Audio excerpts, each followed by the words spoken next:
Part 3, Section 2. Schumacher was right. Social media appreciation for the Neon Knight. Even before Joel Schumacher died, social media platforms saw quite a wave of appreciation discourse dedicated towards the director and his impact on the Batman character.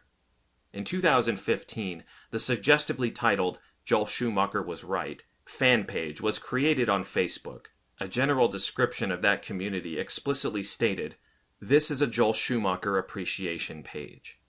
Over the years, the community practiced exactly that, recognizing Joel Schumacher's achievement by sharing specific scenes or stills, largely from his Batman films, uploading all sorts of fan-generated content, graphic art, remade movie posters, memorabilia collections, and mashups, combining earlier publicity content with other visual material, including depictions styled on Batman the Animated Series, or film posters for the 2022 The Batman by Matt Reeves, redone to resemble Batman Forever, posting information about new merchandise and comments about the films.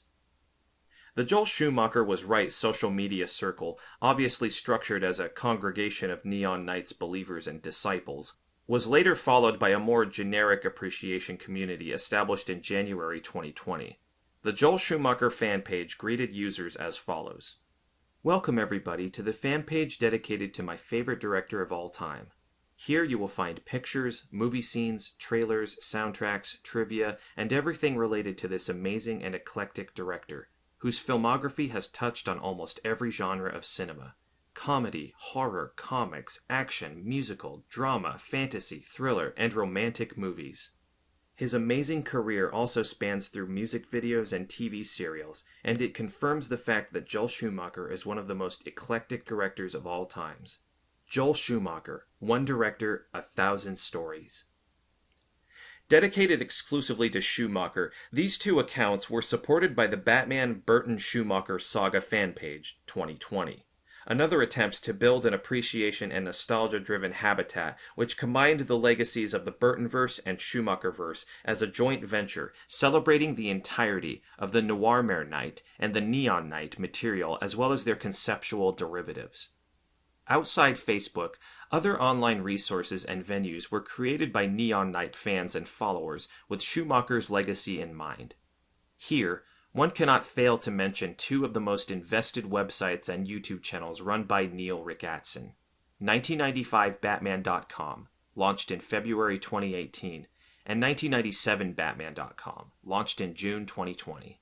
The official description of Rickatsen's documentary undertaking reads, "Welcome to 1995batman.com, a website devoted to the 1995 Joel Schumacher film Batman Forever.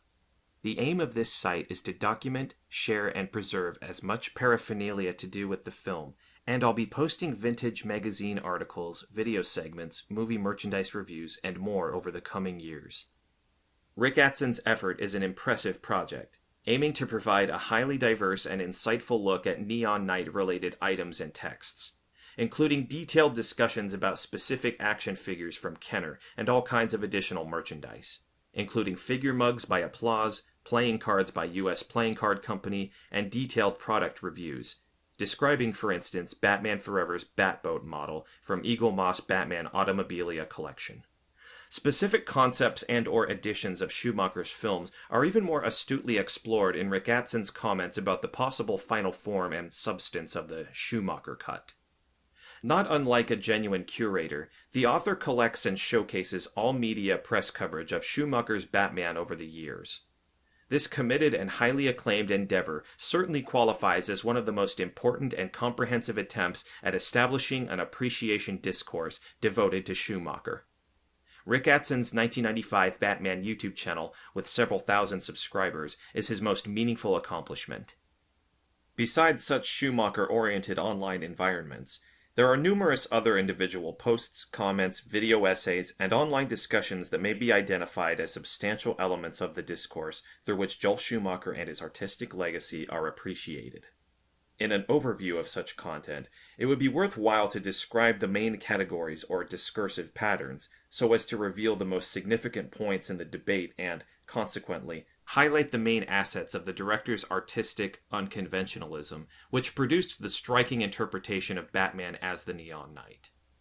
Looking at the online appreciation discourse, one can distinguish three main conceptual paths which serve online debaters, commentators, and everyday users to articulate their fondness, memories, and positive assessments of the elements in Schumacher's films. Quote, the Neon Knight in personal memory, Batman's Neon Knight depiction, and the Neon Knight style, all of which display the interesting transformation of the once ridiculed aspects of Joel Schumacher's Batman, highly regarded characteristics involved in this compelling and, as some argue, necessary attempt to reimagine the Dark Knight. Shortly after Joel Schumacher's death was officially announced on June 22, 2020, Facebook pages dedicated to the director's oeuvre published their official condolences and posts from individual users, expressing their sadness at his passing. The Joel Schumacher Was Right page posted the following. This 2020 is a hard year. Everyone knows that. But there's bad news that we didn't want to give on this page, this year or in any other. Joel Schumacher has passed away. This page was created by people that love him, his movies, and his peculiar way of doing art. We are speechless. Joel's art was a huge part of our lives, and the experience of his movies will forever be with us. The world of cinema lost a great man, and he'll be sadly missed. Safe passage, Joel. You'll always be right. Subsequent eulogies made across social networks in the wake of the tragic news became an opportunity for Schumacher's fans to manifest their belief in his artistic visions of 1995 and 1997. Just as the text cited above, the adherents of the Neon Knight sought to reiterate the good points of that particular approach, informed as they were by their own memories and preferences associated with that portrayal of the Dark Knight. A user of the Facebook group, Batman Burton's Schumacher Saga, commented, I would have watched a third Schumacher movie with Batgirl and the bigger cave. Tone down the colors a little and it would have been great. I prefer the Schumacher movies over the Dark Knight. I don't need a realistic Batman movie. I'm sorry he got a lot of hate for his movies, even though there were others involved in making the films. I'm sorry that he had to battle cancer for a long time. I'm happy that he's no longer in pain, and I hope he's in a good place. He leaves behind several enjoyable movies. He will be missed. Interestingly, the comments appreciative of Schumacher's Batman underscore the crucial elements of these movies which, according to the authors, were missing in the later features, especially in Christopher Nolan's The Dark Knight trilogy, a work widely considered the most contrary to Schumacher's by virtue of being too realistic and not fun. This preference for the neon duology over Nolan's Dark Knight films was reflected in a number of other Facebook comments posted in groups such as Batman Forever, an official channel dedicated to Schumacher's first Bat project. On June 23, 2022, a short note, quote, Rest in peace to the one and only Joel Schumacher. Thank you for all the movie magic you brought into our lives. Was followed by expressions of attachment to Schumacher's work at the expense of the generally more respectable visions of Nolan or Reeves. Some were quite unequivocal. Quote, I prefer Joel's Batman movies to Nolan's. Batman should be fun, not arty. R.I.P. Joel. Whereas the opinion that Batman and Robin was the worst cinematic portrayal of the Dark Knight, made in the context of the 2022 The Batman, was countered with, quote, Not the worst. I like it more than The Batman. The online discourse in the Neon Knight in personal memory category features some highly individual admissions which mention specific and idiosyncratic practices of watching, collecting, and discovering Schumacher's interpretation as a valuable or even substantial text, one that had an impact on the general attitude towards the Batman phenomenon or social issues which were not strictly Batman related. For instance, in the previously mentioned Batman Forever thread, one user admitted that the film's bright and neon-driven interpretation had a quasi-therapeutic effect in their case. Quote, Rest in peace, Joel. I would like to personally send this message to send my thoughts as I have mild autism, and your Batman movies have entertained me and many of my friends. Some of them with more severe difficulties, and thus find the other movies too dark for them to watch. Well done to everyone involved in Batman Forever and Batman and Robin. In fact, the discourse of personal memory that surrounds Joel Schumacher's Batman films includes a considerable amount of more or less candid disclosures about specific moments or periods in one's youth in which the appreciation for the Neon Knight developed, mediated by a number of various products or platforms that nurtured their interest in Schumacher's work. Aside from the condolence and appreciation posts, this is well evinced in the broad selection of the Neon Knight-related archival material, including classic television commercials, VHS promos, and action figure video game marketing. Still available for viewing, they offer interesting insights into the Neon Knight in personal memory category. For the sake of example, one could name the comment section under the commercial for the notorious Batman Forever the game uploaded to YouTube. To a fair extent, the commenters praise both the video game, despite its bad reputation amongst gamers, and the film which it accompanied. Quote, "Childhood memories. I know the movie wasn't amazing, but when I was a kid, you don't realize how bad films are, but seeing this advertisement with the song on the VHS was just nostalgic to me." The game commercial appears to trigger a nostalgic view of the textual content, compounded with an equally fond approach towards the material form of Schumacher's Batman, remembered as an element of the home release of Batman Forever. Specifically, one viewer comments, "I had Batman Forever on VHS as a child, and this advert used to play before the movie started. I loved it so much." Given that the film as such and the associated merchandise, which implies engaging with action figures or video games, appear to merge in the discourse of the Neon Knight in personal memory, one should also consider the most recent content posted on social media and video platforms referencing the still-produced Batman Forever and Batman and Robin merchandise. This is because it continues to affect individual approaches towards the classic material in both films. Meaningfully titled, "Was It Really That Bad?", an in-depth discussion concerning the reception of Batman Forever on the popular YouTube channel Superhero Stuff You Should Know manifests that peculiar amalgam of film experience and transmediatic participation in the overall phenomenon of Joel Schumacher's 1995 film. Quote, "It was 1995 when this movie came out, and this was kind of the first time when we were of the age to see the hype of it. Around 94 or so, they had the Warner Brothers stores, and I just remember being a kid and wandering around, and they had a huge screen showing stuff, and then suddenly they've just showed the Batman Forever trailer. This was my second most viewed VHS tape, and this is probably my first live-action Batman I saw in a theater. I remember having a lot of the figures." End quote. Likewise, the contribution of the films themselves is explicitly recognized, as the author of the video essay, "The Bizarre and Impressive Games of Batman Forever," takes a fresh look at the legacy of Batman Forever in that area, highlighting the creator's approach in the introduction. Quote, "Now I think it's about time to analyze the video games based on the movie and see if they're actually worth playing, and hopefully provide a bigger picture on the Joel Schumacher world of Gotham, as I find it to be the most appealing looking Gotham of all the versions we've been introduced to throughout the years." End quote. Within the Neon Knights depiction category, one also readily distinguishes an acknowledgement motif which frequently occurs in online discussions and celebratory videos. The two actors who played Schumacher's Neon Knights, Val Kilmer and George Clooney, are argued to be valuable conceptual additions to the prevalent Dark Knight formula. Importantly, their Batmen proved meaningful for many fans on a personal level. The author of the aforementioned "Was It Really That Bad?" pays a fair tribute to Kilmer's 1995 portrayal as a significant character progression with respect to what had been envisioned by Tim Burton and delivered by Michael Keaton. Quote, "I like that Kilmer is the playboy Bruce Wayne type. As Batman, he still plays it like Michael Keaton did. He's a more talky version than Keaton's version. He just seems a little bit more intelligent. Maybe the perfect combination for the 90s Batman is actually Kilmer. This Batman feels more like a comic book superhero than Burton's does." Various other critics of Kilmer's version of Batman Bruce Wayne demonstrate a similar pattern, stating that his idea for the character needs to be reevaluated because it is more comic book-like, as well as more emotional and human than Burton's.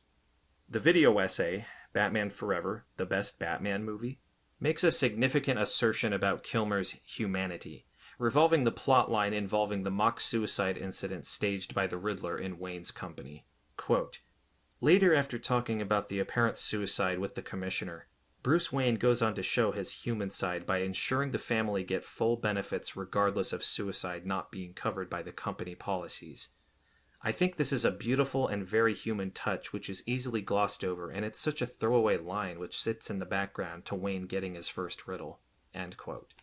What is interesting in today's opinions regarding the once disparaged first Batman by Schumacher is that they share appreciation for its emotional and more caring interpretation. Just as in the previous quote, many modern commentators find Kilmer's iteration of the Neon Knight to have been a logical step forward given Keaton's relentless and brutal hero, and a refreshing take on the rarely seen romantic side of Batman, unfolding in the on-screen interaction between Kilmer's Wayne and Nicole Kidman's Chase Meridian. With the introduction of Chase Meridian as the main love interest of Kilmer's Neon Knight, it has been conjectured that the main story of the 1995 feature shows Batman seeking balance or a stable course in his life, a goal he ultimately achieves in the course of the on-screen events.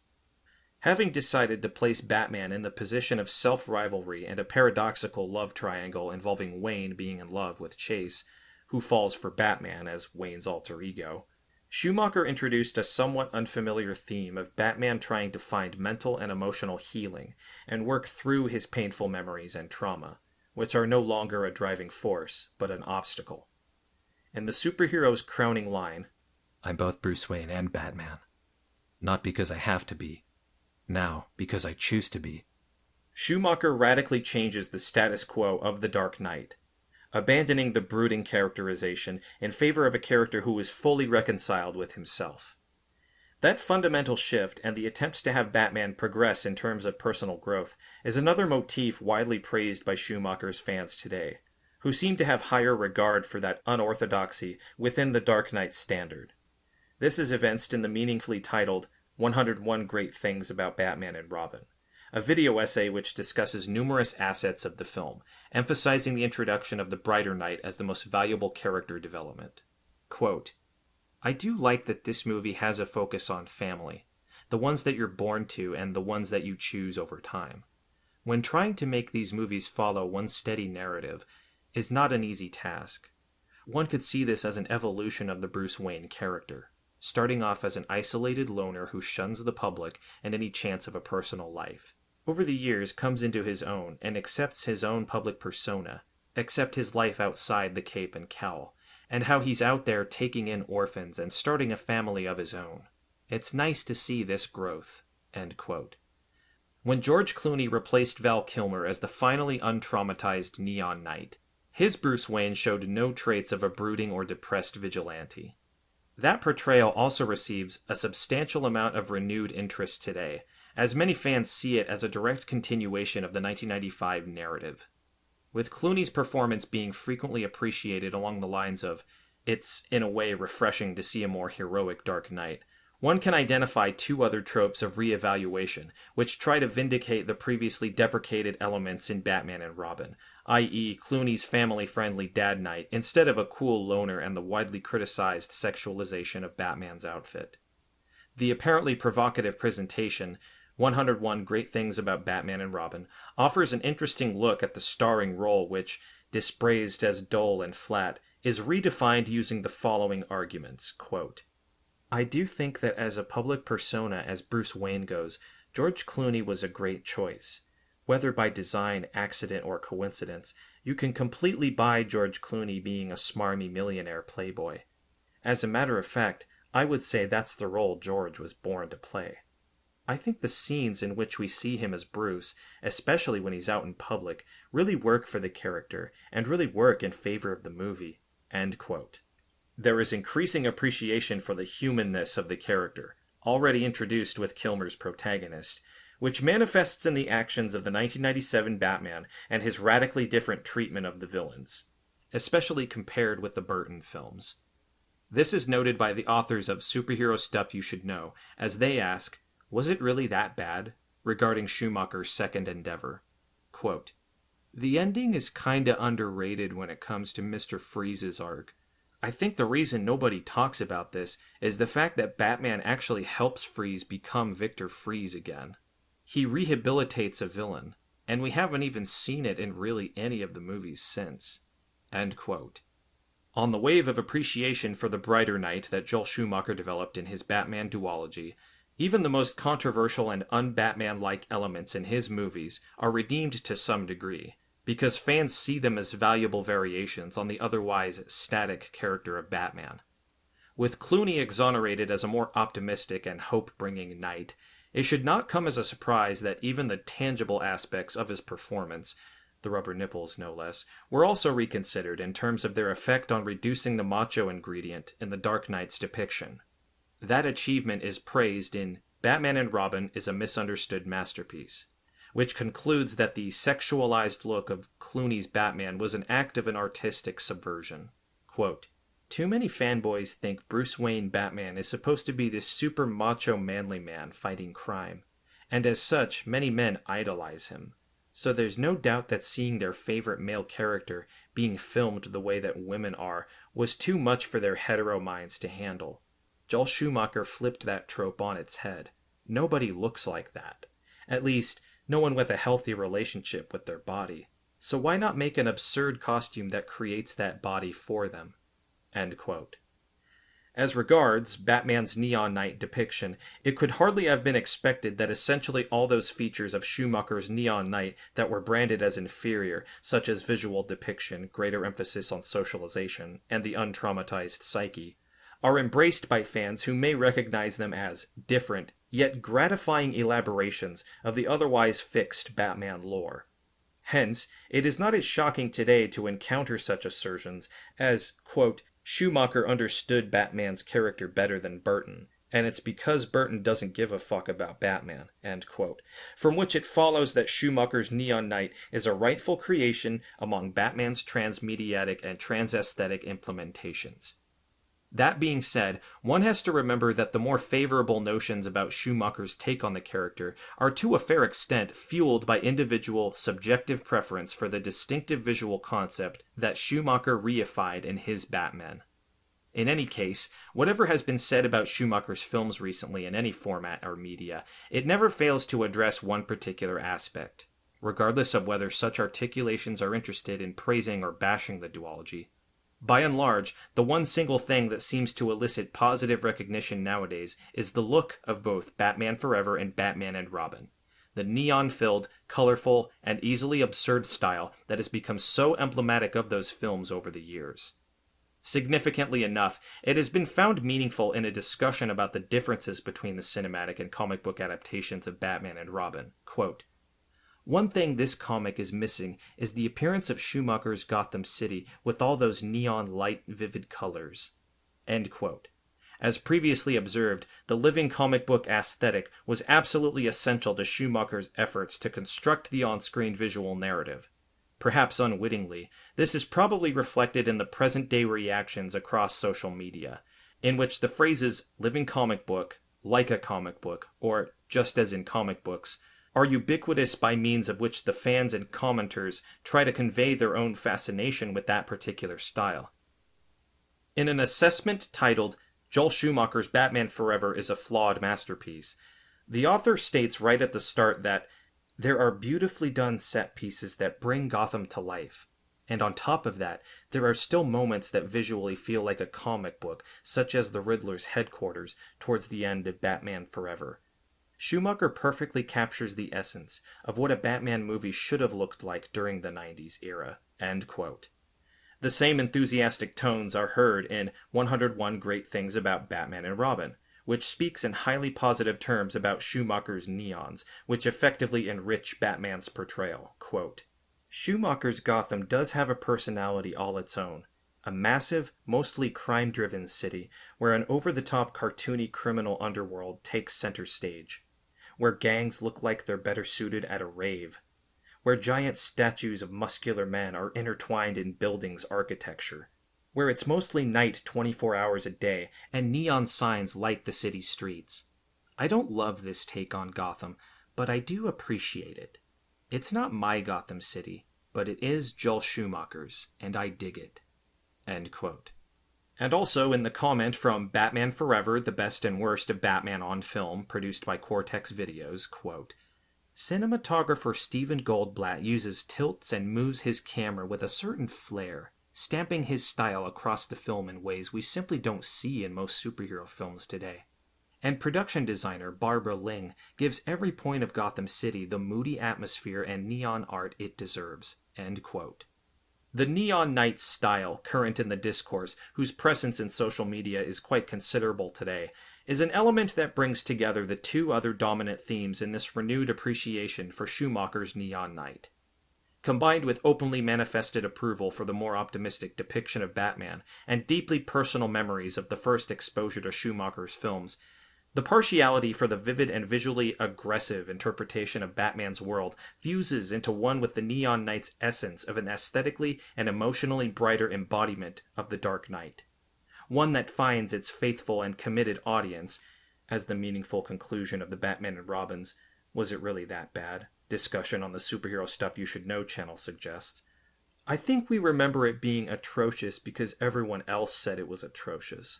We kind of thought we hated it because the rest of the internet said so." End quote. Despite all former or recent concerns that Schumacher's films do not feature the right iterations of the protagonist, the substantial evidence from the various online activities involving numerous persons leads to a contrary but inevitable conclusion. Namely that the Neon Knight is indeed as valid as the more traditional versions of the hero. By way of a closing remark, these deliberations may be summed up by a final, compelling quote from Schumacher's believers. "We already have so many mediums that lack any positive emotion, that dive deep into the lore of Batman, that have the blandest and simplest of color palettes, that present the typical brooding billionaire bachelor that we think of when we think of Batman. And guess what? When I think of Batman and Robin, I think of the heart. I think of the neon over-the-top colors, the ridiculous, eccentric, self-aware supervillains, the beautiful set pieces, and most importantly, a Batman movie that makes me smile and laugh. The humanity is what makes these movies memorable. Let's have fun with it, and let's have a good time. Because why not?"